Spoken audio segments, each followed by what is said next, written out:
On parle souvent de l'intelligence comme si c'était surtout du raisonnement logique, comme un muscle interne qu'on mesurerait avec un chiffre.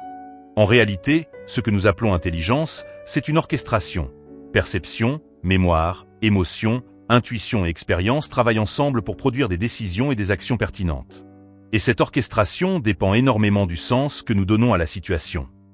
Monteil et Huguet ont montré que pour une tâche pourtant identique, reproduire une figure, la performance peut changer selon qu'on la présente comme un exercice de géométrie ou comme un exercice de dessin.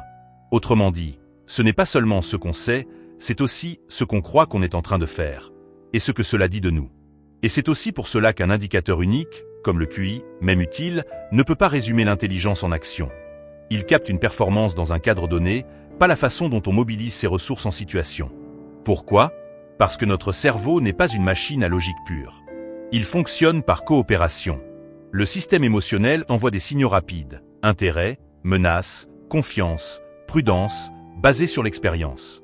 Le cortex, lui, met de l'ordre. Il prend du recul, compare, vérifie, planifie. Quand ces deux niveaux sont alignés, on pense clairement. Quand l'émotion prend toute la place, on réagit.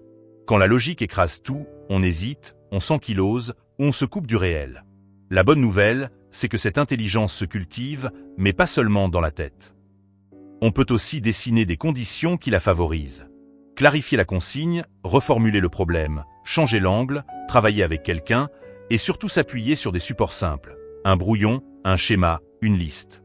Mettre une idée sur le papier, c'est déjà améliorer la pensée, parce que cela libère de la mémoire et rend visible ce qui était confus. Alors, que faire dès aujourd'hui ? 4 micro-habitudes. D'abord, noter ce qui surprend, parce que la surprise signale une information. Ensuite, formuler une hypothèse avant de chercher la réponse.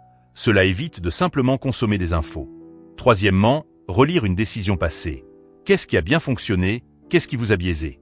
Enfin, demander un retour à quelqu'un, pas pour être jugé, mais pour voir ce qu'on ne voit pas soi-même. Répétez, ces micro-habitudes transforment votre façon de percevoir les situations, donc votre façon d'agir.